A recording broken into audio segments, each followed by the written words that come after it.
Hello and welcome back to Let's Play Wrath of the Righteous with me, Frankaton. Now let's check out the Battlebliss Arena. Might be some talking, maybe some battling, and possibly even some bliss.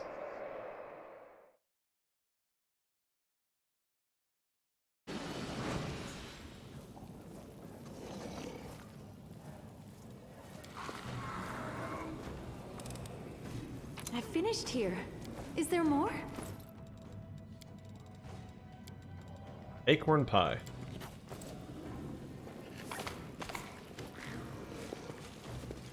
A handsome young man with tousled black hair strolls casually toward the demon surgeon. O master of stitches, artist of the scalpel, and genius of the surgical profession.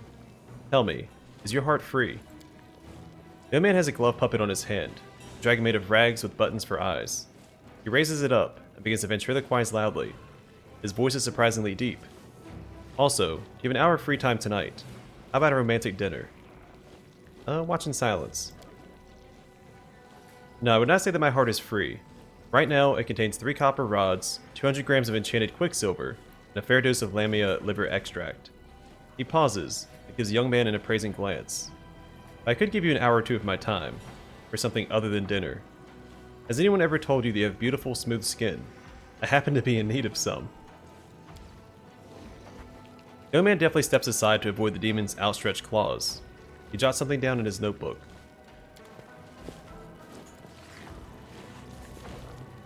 I can't talk to him.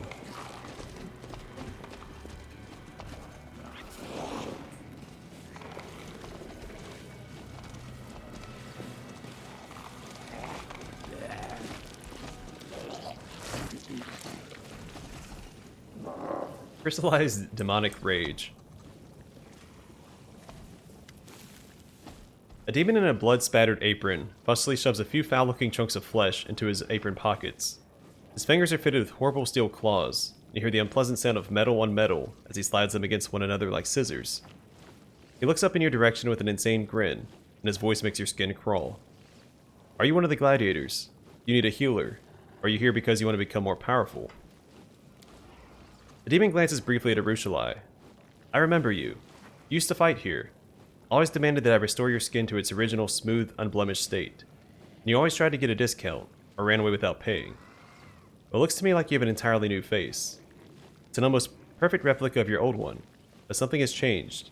Something imperceptible. Who performed such subtle artistry on you? How much did you pay? Arushali glances at you with an enigmatic smile. I really have changed, Stitcher. You cannot begin to fathom the price I've had to pay for the transformation. But it happened without the help of a scalpel.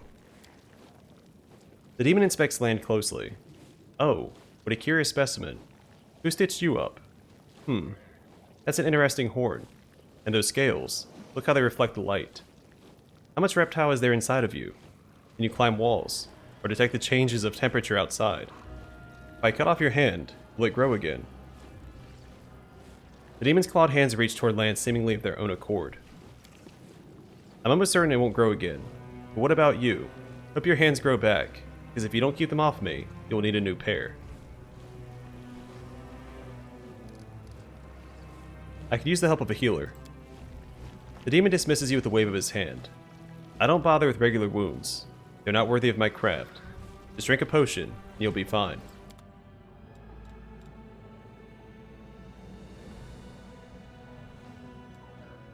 Like, gloves of the neophyte. I'm pretty sure we've seen these already. And whenever the wearer of these gloves casts a cantrip or a first level spell, that spell deals 1 additional point of damage per die rolled.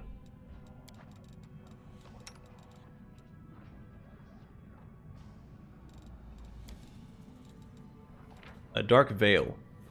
Once per day you may use this item to grant your party total concealment against ranged attacks for 1 minute. I think we'll pick that up. A dark omen.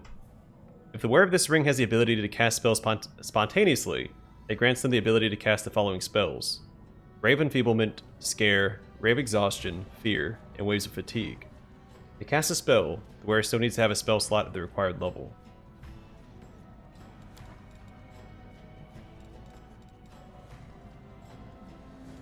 Ooh, a spicy pastry.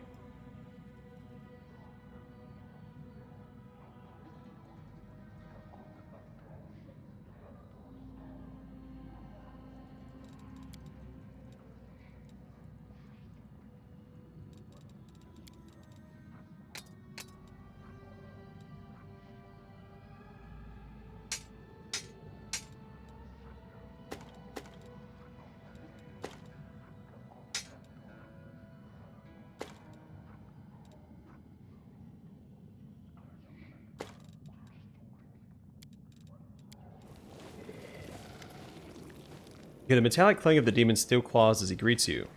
You want to get patched up before the fight, Gladiator. Who are you? I'm the most important person in the Battlebliss. I'm a healer, or as they call me, a stitcher. They drag those poor, bleeding fools from the arena, so I stitch them back together piece by piece. I do mean that quite literally, as most of them are in pieces by the time they get to me. At first, I simply reattach the severed limbs of wounded fighters. Now, however, my methods are far more interesting. Someone from Nocticula's inner circle taught me the secret of grafting flesh.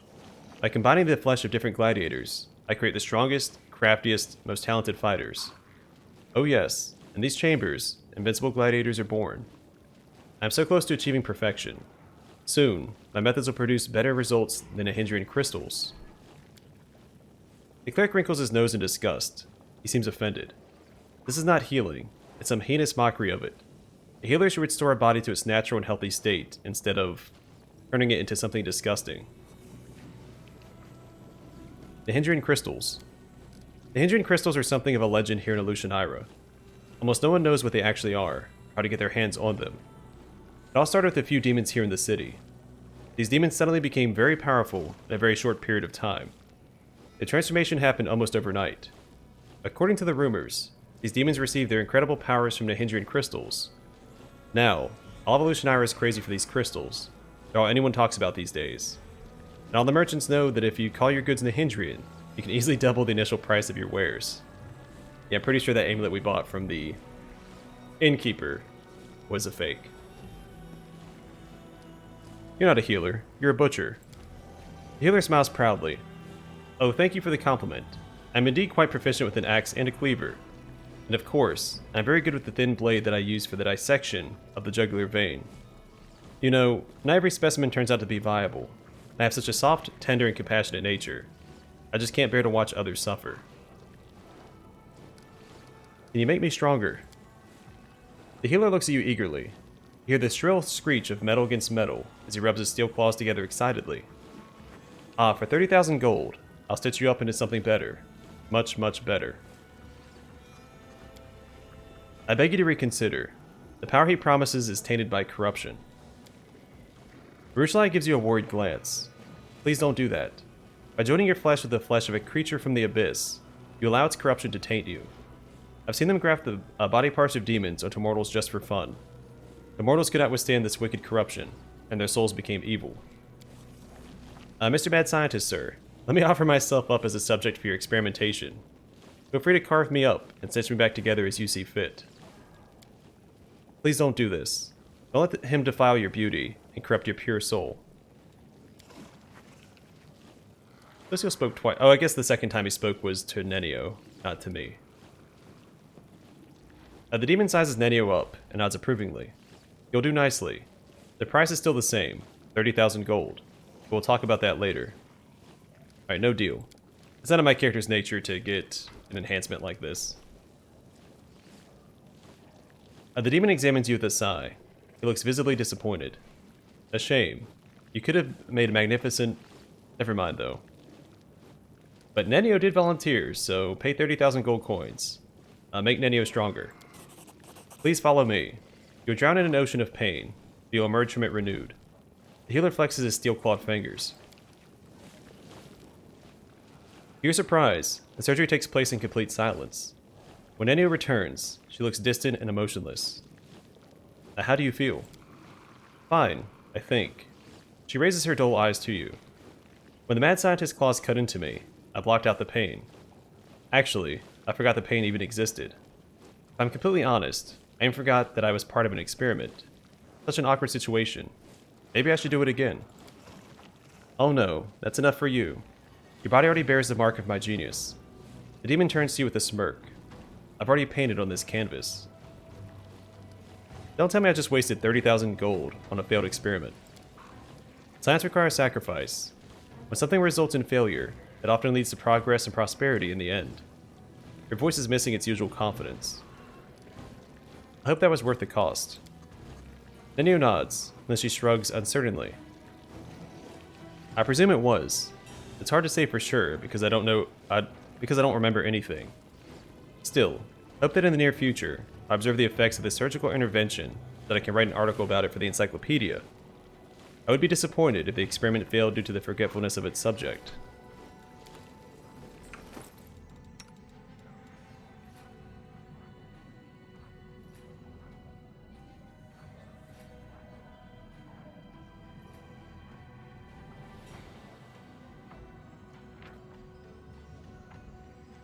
There it is.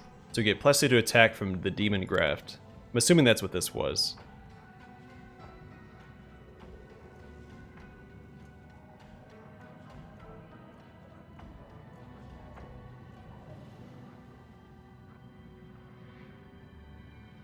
There has to be a drawback. Because right now it's giving us a bonus to attack and a bonus to our saving throws.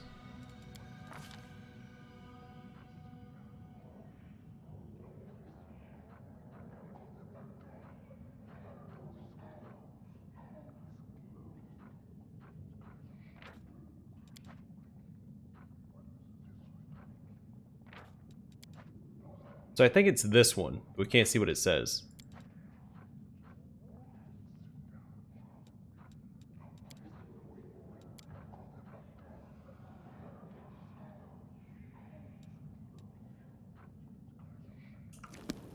I assume there's a drawback of some kind. No mistakes. It seems pretty good to me.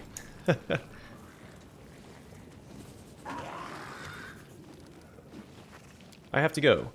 The healer turns his attention back to his work. He takes a severed limb from the pocket of his apron and begins to examine it carefully. Alright, Zeklex or Zeklex? Zeklex.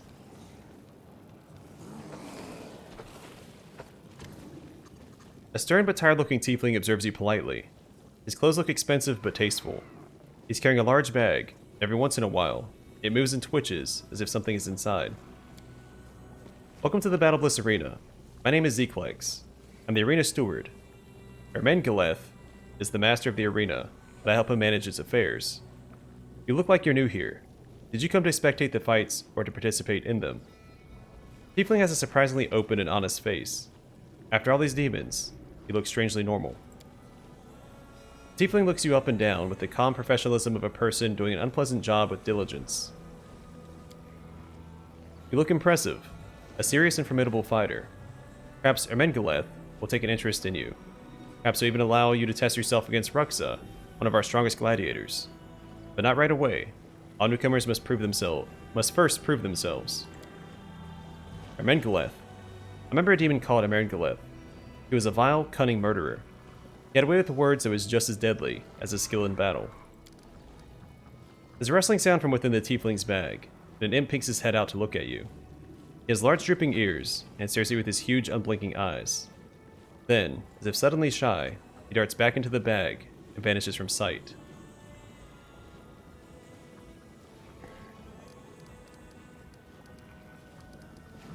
I'll start at the bottom and work our way up. I'd like to know more about the Battlebliss. What would you like to know? The arena's operations are simple. It functions like a pyramid. The spectators are at the lowest level. Regular gladiators on the next tier, followed by the members of the Hindering League. The champion towers above them all, and the master of the arena stands on his shoulders like an omnipotent god. Tell me more about what happens in the arena. The Battlebliss is a gladiatorial arena. You must understand, fights are a big deal in Alushanira. They're the city's primary source of gossip and entertainment, but they are much more than that. These gladiatorial matches serve as a kind of ritual, a daily offering to the demonic way of life. And these daily offerings, these rituals, are performed in the Battlebliss. In a way, it's more of a temple than an arena. The arena is the only reason this city is still standing. Without the Battlebliss, the demons would have brought Alushanira to ruins long ago. But instead of tearing down the city with their rage and their desire for slaughter, they come here to quench their thirst for blood. You see, the arena gives them a sort of release. It allows them to satiate their lust for violence. Who runs this place? His name is Ermengaleth. He's a Cambion. He was born in the Abyss as the offspring of an incubus and a mortal woman. Incubi are naturally persuasive, but Ermengaleth's father was especially skilled at using his words to manipulate and control. Well, his son inherited his silver tongue. His ability to influence a crowd is unmatched. With just the sound of his voice, he can instantly instigate a riot, or make a screaming group of demons fall silent and listen to his every word. When he warms up the audience, The spectators are ready to jump into the arena and fight the gladiators themselves. Who is the strongest fighter in the arena? The champion's title is currently held by an incubus named Geldarfang. He is the deadliest of Ermengaleth's fighters and serves as his bodyguard. He's a true artist of death and destruction. Of course, there are other fighters in the Abyss who are more dangerous, but no one can kill like he does. He makes every death exquisite and prolongs the agony and suffering of his opponents. He can transform any fight into a spectacular show. He turns combat into a performance and knows how to create a dramatic spectacle out of the most mundane match. There are only two things Geldarfang wants in life: pleasure and murder. But they are his obsession, and he feeds on that obsession every time he steps into the arena. After all, everyone in Illusionira knows his name, and the audience yells it at the top of their lungs every time he kills one of his rivals. Now, what is the Hindering League? It's an odd name, I admit, but it's in keeping with the latest trend. Nahindrian is a very popular word in Illusionira these days. The Nahindrian League is led by the arena's current champion, Geldarfang. Only the very best gladiators can become members. The fighters of the league belong to Ermengaleth, but not all of them are demons. Illusionira serves as a crossroads between multiple worlds, and fighters come from many different planes to perform in the arena. I've heard of Hindering Crystals. Do you get them if you're a member of the league? Zeklex gives you a faint smile. They'd like you to believe that, but no. The members of the Nahindrian League are no different than the Nahindrian booze vendor in the tavern, or the Nahindrian whip supplier at the flesh markets. None of them actually have access to the crystals. I've heard that Nahindrian crystals contain immense power. Geldarfang would love to have one, and there are rumors that Ermengaleth promised him a crystal in exchange for his services as a bodyguard. Of course, it wouldn't surprise me to find out that Ermengaleth was lying. I'm not sure he even knows how to get his hands on a Nahindrian crystal. I understand. I'm glad I could satisfy your curiosity. I'd like to know more about you. The tiefling smiles wryly and addresses the imp in his bag. You see, Crow? This is why I worked so hard to climb the ranks.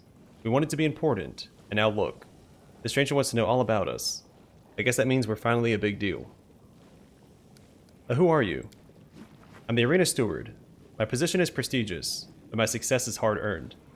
My life has not been easy. I grew up on the streets of Illusionira. I was a street urchin, an orphan. I'm the result of an act of violence committed against a helpless slave woman. I've always been weak. I've always been surrounded by those who are bigger and stronger than me. All my life, I've had to rely on my wits to survive. Out on the streets, I scrounged around for food and tried to avoid becoming someone else's snack. Fortunately, I had someone to look out for me. Tiefling takes a small piece of dried meat and holds it close to the bag. Quick as a flash, a scrawny paw darts out from the bag and snatches up the treat. Crow has been my companion for a long time. He's also my partner in business. Together, we saved up our money, one coin at a time. We made allies and sought out opportunities for advancement. We've worked hard to climb the ranks of society. In the beginning, our goals were simple. Never starve again, never live in poverty again, never fear for our lives again. Trust me, those goals aren't easy to accomplish here in the Abyss. You have to be very influential in the city to achieve any of those things. We've managed to make our goals a reality. In fact, we've done quite well for ourselves here in Illusionira. And what's your role here? Ermengaleth is an artist, not a clerk. That's why I have so many responsibilities. I search for new fighters. I make the fight charts and arrange the fights so that the opponents are evenly matched. And of course, I organize all of the matches. Unfortunately, my master has a habit of interfering with my work. He's been very involved lately, and as a result, the fights have been terrible. The combat turns into meaningless carnage. There's no skill, no strategy involved. And of course, no one wants to fight or place bets on fights like that. Everyone already knows... Can't read all of a sudden. Everyone already knows who's going to win. They aren't even fights anymore. They're just public executions. That's also a form of entertainment, of course, but it's not what our audience wants. You don't look like you belong in the Abyss. The imp peeks out of the bag. The tiefling grins as he pats his companion's tiny little head. That's because I like to stay organized. When I was growing up, I made mental lists of all my possessions, my money, my enemies and allies, my schedule, and my goals. I was weaker than everyone else, and these mental calculations helped me to survive. It was the only advantage I had, the only way that I could gain the upper hand. And keeping lists became a habit. I found that it disciplines the mind and keeps my thoughts organized. I'm an accountant by nature, and my ability to bring order to a place where chaos reigns has turned out to be a profitable skill. Who is that imp hiding in your bag? The tiefling smiles as a little creature peeks curiously out of the bag. It has big drooping ears, a small round face, and big round eyes that gaze at you curiously. This is Crow. He's my business partner. He also happens to be my familiar. I have no idea how he wound up in the abyss, but he's not had an easy time of it either. If our paths hadn't crossed, we'd both be dead by now. He's probably the only one I truly trust. The imp fidgets beneath your gaze, finally darts back down into the bag to hide. It is odd to see an imp, an infernal creature, here in the abyss. The fundamentally chaotic energy of this place must be repugnant to a creature born in the plane of order and evil. Your imp is an infernal creature. How has he managed to survive here in the abyss? Zeklex looks at you with respect. It's nice to meet a person who knows the difference between an imp and a quasit. Yes, Crow is a devil, though a lesser one. I have no idea how he ended up here, but at the time we met, he was extremely unwell. Staying in the abyss is not much easier for him than staying underwater would be for a mortal. So that's how I spent the first real money I managed to earn here, on this fine, stolen-to-order bag. It's had magic symbols sewn inside it, makes its interior bearable for Crow. I have no more questions. Already read that. I'd like to talk to Embark. The imp pokes his head out of the bag in surprise. You seem to have roused his curiosity. His sad, drooping ears perk up with excitement, and he stares at you with his big, round eyes. You wish to speak with Embark. I'm afraid that's impossible. Embark never communicates with anyone except his most trusted aides, and Gelderfang is under strict orders to kill anyone who tries to talk to his master without permission. Embark believes that minimizing his contact with the outside world will make the audience in the arena want him even more.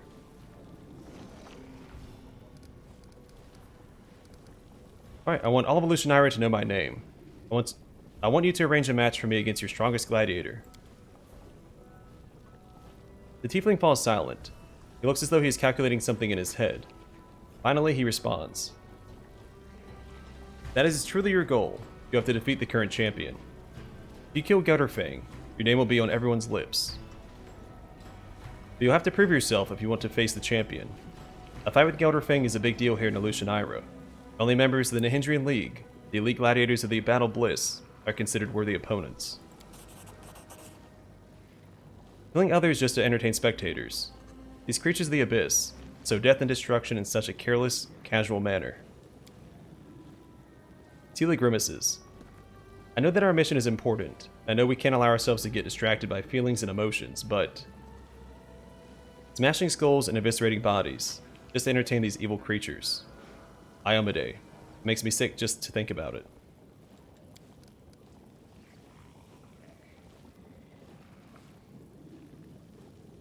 But it is extremely difficult to join the League. You have to slay an active member and take their place. If you wish to fight the champion, you have to spend a lot of time in the arena. However, if you would like, I can arrange a fight between you and another newcomer. If you can prove yourself in battle, I'll be able to find you a match against a more reputable opponent. I've killed hundreds of demons. Why should I have to prove myself to anyone? The tiefling shrugs. I'm sure you fought countless enemies back in Gelarian, but this is the abyss. No one cares. If you want the audience to respect you, you have to prove yourself in the arena. They won't take you seriously until you show them what you can do. Very well, I'll prove myself. I'll fight another newcomer. Tiefling nods respectfully. I'm glad that we've reached an understanding. I'm ready to enter the arena. You're in luck. For the past couple of days, Embark has been obsessed with recruiting new talent. He wants to introduce a promising new fighter into the arena. I think he could play the part perfectly. Embark may even give you a chance. Sorry, 1 second.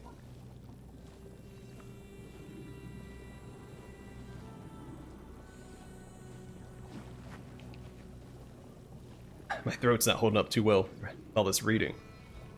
He wants to introduce a promising new fighter into the arena. I think he could play the part perfectly. Arangaleth may even give you a chance to earn a place in the Hindering League. However, if you do become a candidate for membership, be careful. You'll likely be matched up against a very dangerous opponent. Who's my opponent? The tiefling looks questioningly at the imp, who is peeking up out of the bag. The imp shrugs, and waves his hand dismissively before disappearing again. Zeklex turns back to you, some nameless newcomer. Will it be a fight to the death? Of course. Every fight must end in the death of a gladiator. It's the most important part of the show. Many of our spectators come here just to watch the gladiators finish off their fallen opponents. They want to see a spectacular death scenes, and a cunning coup de grace. Of course, some fighters survive the ordeal, they can be pieced back together, but Tiefling gives you an appraising glance. I wouldn't bet on it if I were you. Alright, I'm ready to enter the arena. I wish you good luck. If you die, greet death with a sweet kiss. Better yet, or better still, slay all of your opponents, and return alive and victorious. I had a hard time focusing on words today, my allergies are kicking a little bit. This fighter is a nobody from nowhere, but if he survives, we all worship the ground he walks on. Today we have the dubious honor of welcoming to the arena, Don Quixote of Gelarian. Let's see what moniker he earns for himself, if he lives that long. It's actually Don Quixote de la Mancha. And who will stand against him? Well, they may be small, but they are far from harmless. If you underestimate them, they'll bite your family jewels off. An outsized amount of spite wrapped up in a tiny, ugly package. It's Smugmug's wild gang of methods. I'll bite your nose off, you Gelarian scum. I'm the wild and terrible Smugmug. Tremble before me. We will soon know which of these two titans will emerge victorious. Fighters, commence battle. I am prepared. I don't think I need to buff up for these guys, right? Just methods. Our victory is certain. You've crossed the wrong. I will resist. You won't survive me. Endure this. Yeah.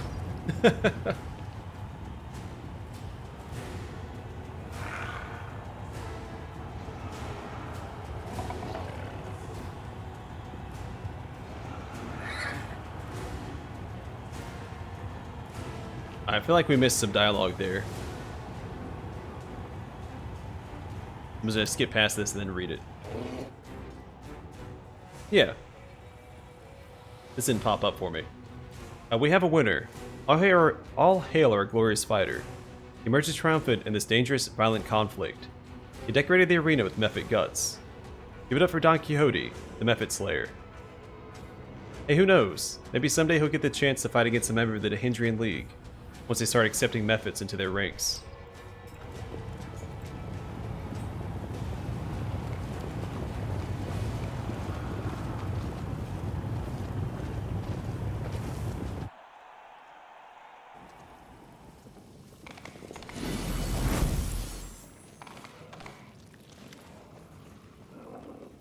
Zeklex greets you politely. How can I be of assistance?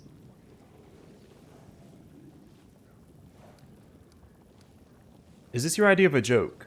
Were you trying to humiliate me? Why did you put me up against such a ridiculous opponent? Your conversation is interrupted by an eccentric-looking demon with suspiciously bright eyes. Judging from the slur of his words, he's under the influence of some kind of mind-altering substance. Ha! Look at that. That's the Mephit Slayer. Train hard, boy, and maybe someday you'll be strong enough to fight a real dretch. Zeklex frowns in irritation. With astonishing speed, he produces a dagger from his sleeve and cuts the demon's throat in one swift, clean movement. The insolent demon gurgles, staring at the tiefling in surprise. He slowly sinks to the floor beneath the contemptuous gaze of his killer. The tiefling cleans his blade with what is quite possibly the only handkerchief in the abyss. His face is pale, and he looks slightly sick as he glances at the corpse. What a brute, he mutters quietly to himself. And he turns to you. Please, listen to me before you draw your weapon. This was an outrage, yes, but it wasn't my idea. This was done on Ermengaleth's orders. He came up with a brilliant idea to match you up against a Mephit.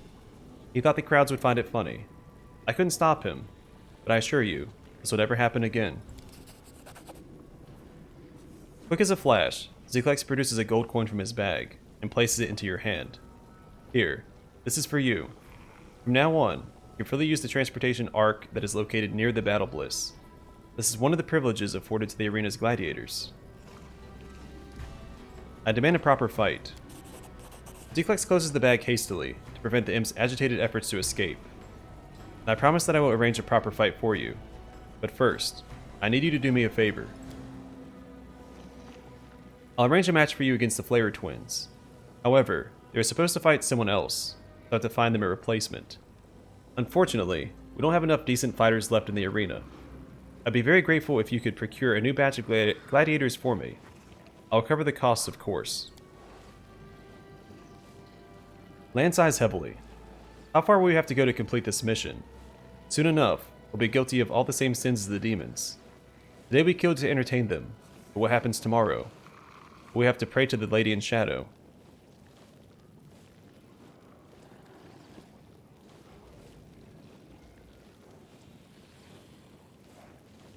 Yeah, I will not become a slave trader.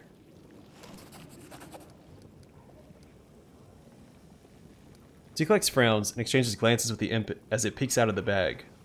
Why not? Does it violate your principles? This is the Abyss. Scruples won't do you any good here. In fact, I advise you to keep your morals on a tight leash if you want to survive. But fine, Lamashu, take them.